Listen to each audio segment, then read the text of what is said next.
Hey guys, welcome back to my channel. So let's have a deep dive on how dollar beans works. Okay? So I tried to withdraw yesterday. Okay? So meron dyan na nakalagay na time pass since last eat. I think na-charge ako ng like 50% kasi it's just 2 days ago when my last withdrawals. So meron lang ako kasing nakita no na big withdrawals dito kay Dollar Beans. And bumalik sa contract yung almost $79 yata yun. So, malolocate naman natin yan dito, guys. Okay? Gusto ko lang ipaliwanag sa inyo how the system works dito kay Dollar Beans at kung paano niya sinusustain yung contract. So, basically, it's almost 1 month since we launched Dollar Beans. Kasi we launched this January 11. And today is February 3 na. Okay, so wala pa naman siyang 1 month, no? Nasa 3 weeks pa lang si Dollar Beans. And konti pa lang yung investors, no? Kasi majority are talaga nadala na sila dun sa mga previous projects natin. But congratulations dun sa mga hindi pa rin sumusuko at nag-enjoy sa kanilang mga earnings dito kay Dollar Beans. Okay? So gusto ko lang i-emphasize, no guys, kasi yung previous projects natin like si Pole Vault, ayan, and the other projects like Chain Cake, so mabilis yung hype ng mga projects na yun. Tumaas bigla yung kanilang yung contract, but unfortunately mabilis din siyang nag-end, so na-drain yung contract.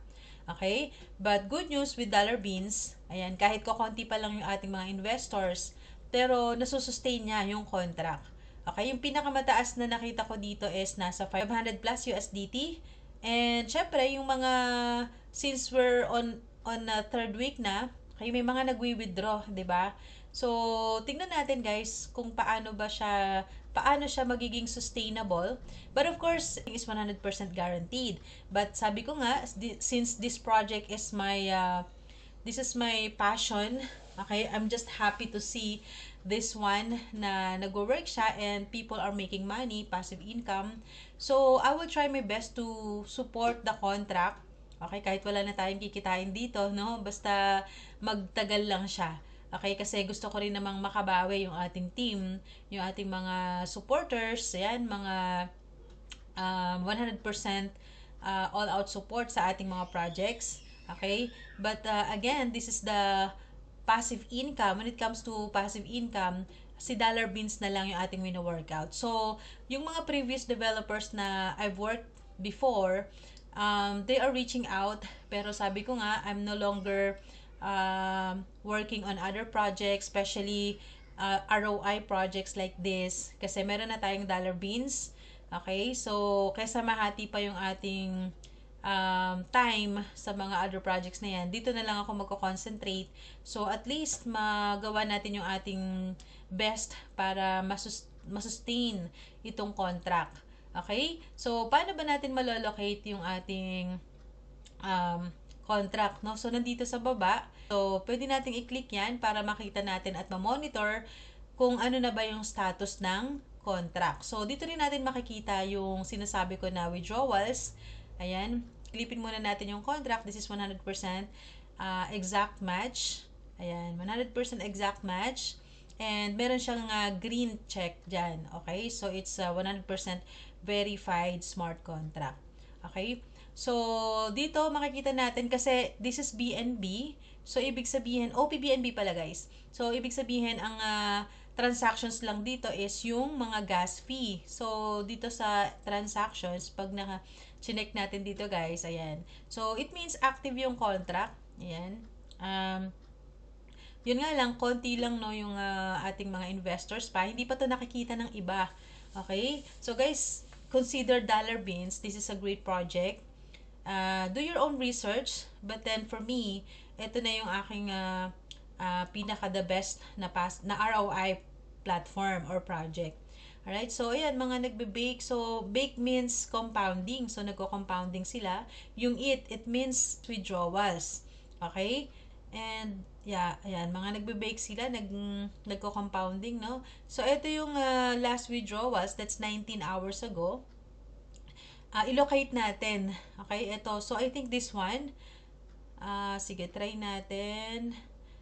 If not this one, okay? So titingnan natin guys, ilo-locate natin yung withdrawals na nakita ko. I think that's 79 USDT. So dito guys natin makikita yan sa BEP token. So i-click lang natin yan and dito natin makikita yung mga transactions ng USDT. Okay? So yan o, Tether USDT.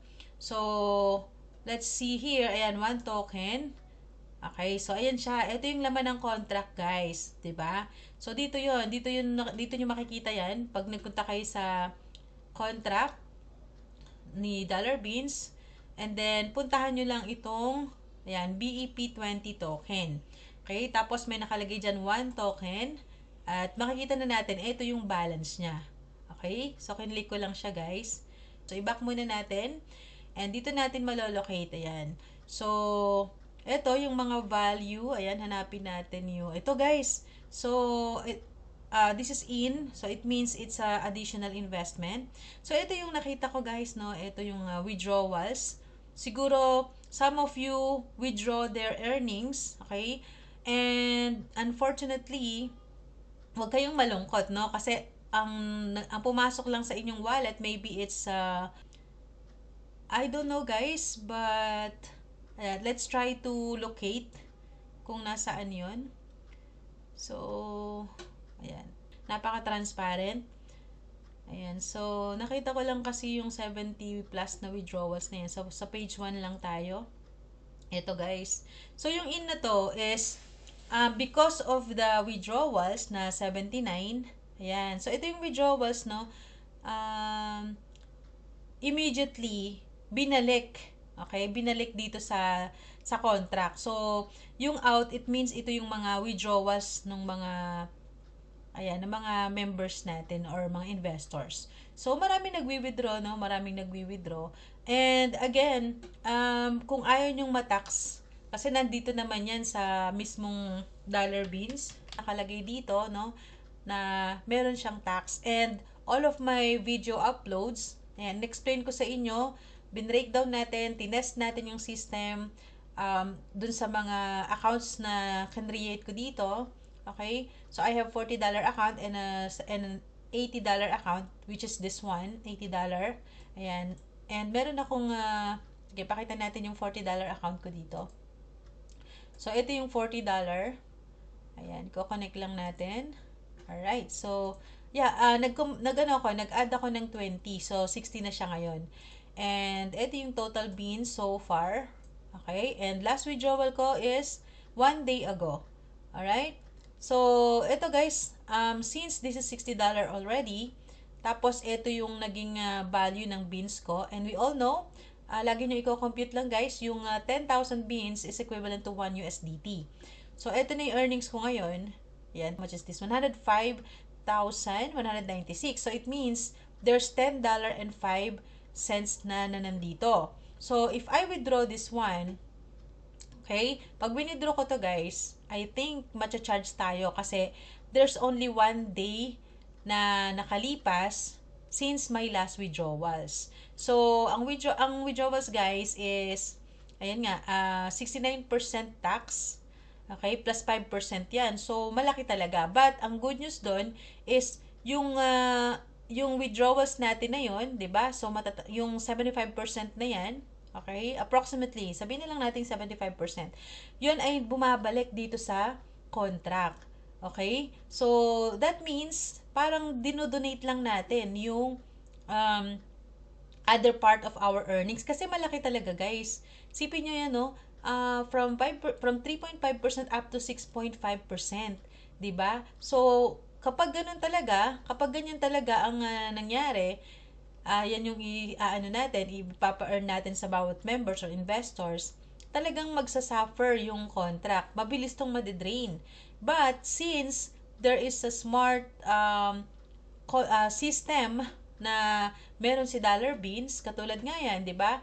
So, though talaga namang 3.5% yung daily natin pag kino-compound natin. Kaya nga, ang laki ng earnings nito, di ba? So, 1 day ago lang, ang withdraw na transactions na ginawa natin. And you can see here, eto na agad, di ba? So, basically, pag winidraw to, charge tayo ng like 60%, something like that. So, ibig sabihin, try natin yung calculator.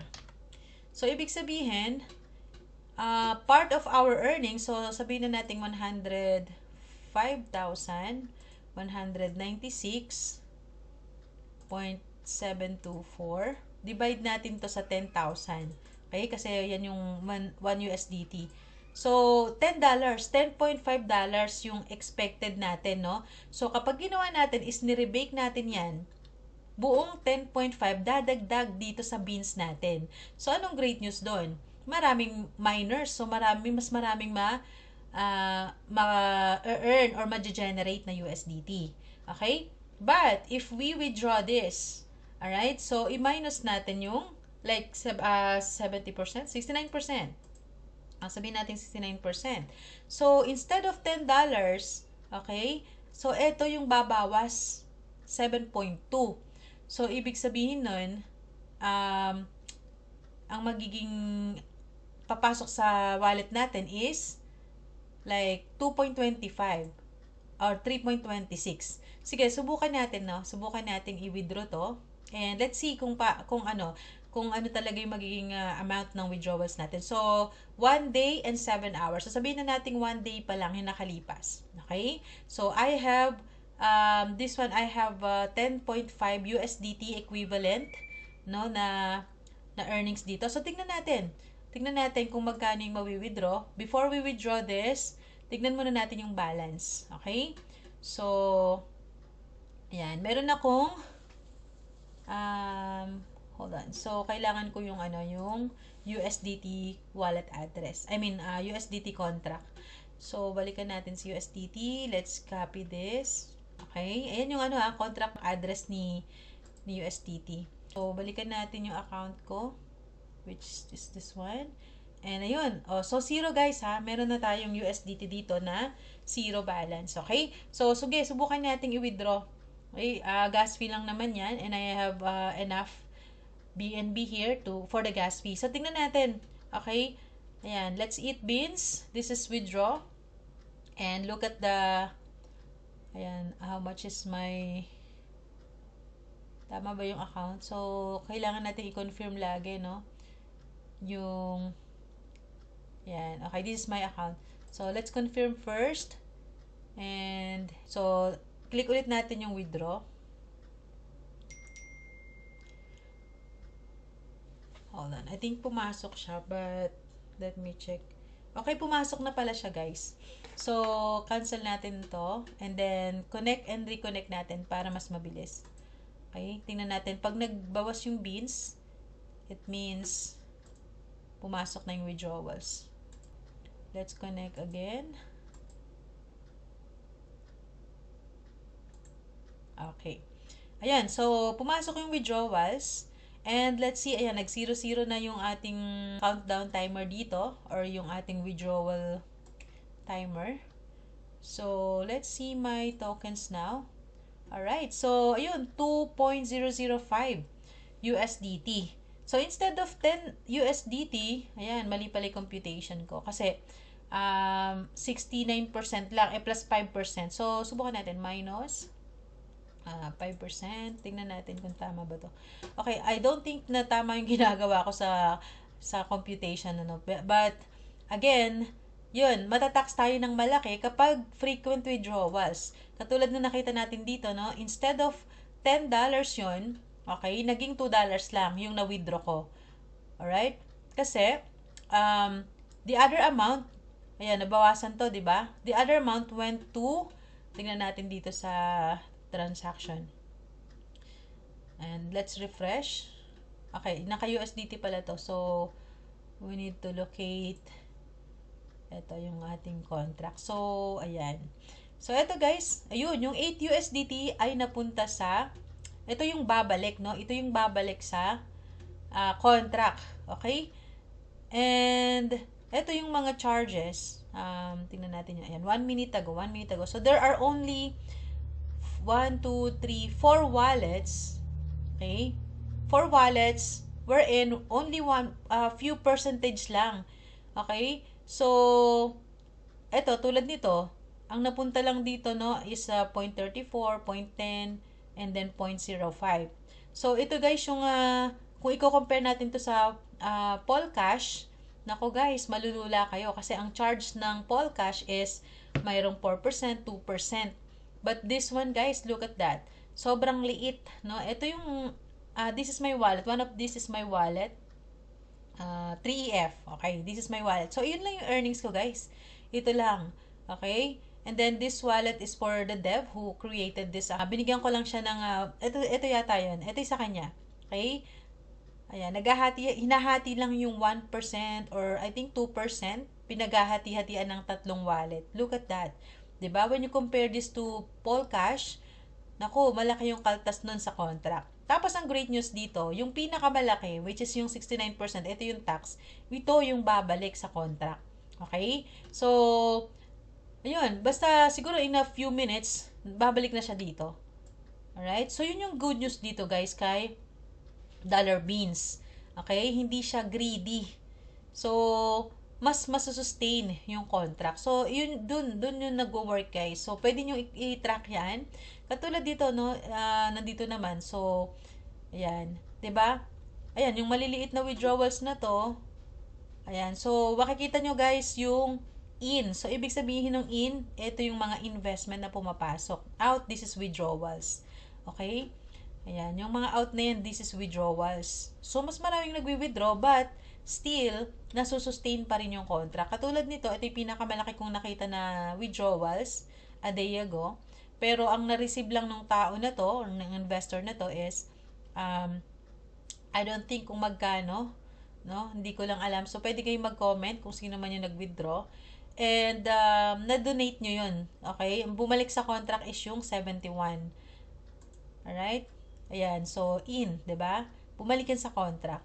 So, I think, pwede nyo i-track talaga. Napaka-transparent. 'Di ba? So, yun lang guys. Okay, para makita nyo kung paano nag-work yung system ni Dollar Beans. And I hope na makita rin to ng other investors kasi ang buhay pa rin ng project is still mga investors. Okay? So, sige, silipin nga natin kung how many investors na so far. So, try kong malocate. Ay, punta tayo sa contract. And then, dito sa, hold on, dito tayo sa read contract. Yan. CEO address, dev wallet, giveaway, marketing. So, ito lang yung naghahati-hati ng ng maliit na percentage. Okay? BNB TBL, contract balance. Ayan. Dev lang yung nakakabasa niyan, guys. Hold on. Maximum payout. Let's see kung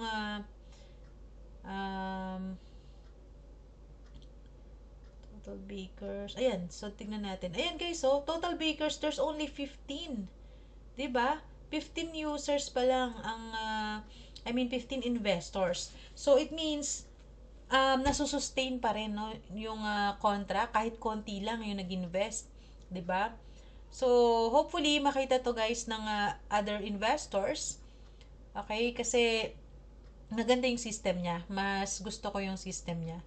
Okay? So, try to share this project kasi kaysa naman yung iba ay kung saan-saan nag-i-invest, 'di ba? Kumbaga, experience na natin sa ating previous projects, no, na hindi nakakabawi yung iba. So, hopefully, itong project na to magtagal. And I will do my best to support the contract and to support this project para mas tumagal pa siya.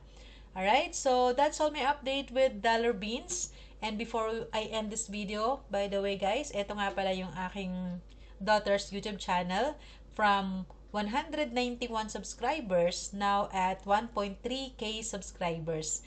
So, ang gamit ko dito is yung ating social media booster. Napakalupit nun guys. Okay?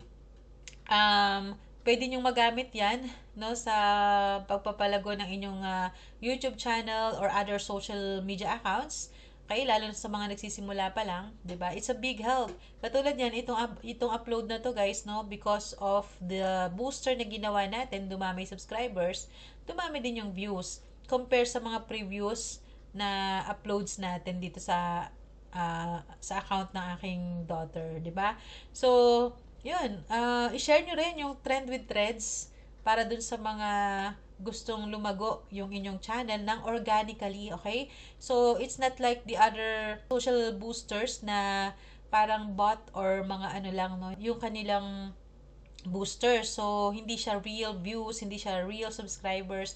Ito, this is real organic subscribers. Kaya, malupit yung project ni Trends. And sabi ko nga, it's not about the hype. Okay? Some projects ay nadadaan sa hype. Ito guys, slowly but surely. Okay?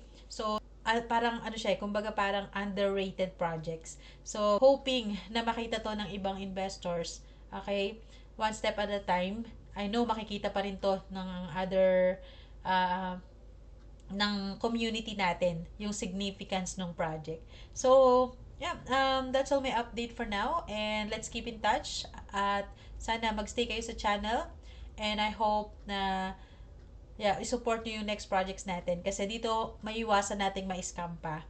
Okay? So, I will try my best. I'll do my best. I will do my 100% best to make this project more sustainable and profitable to all of our community.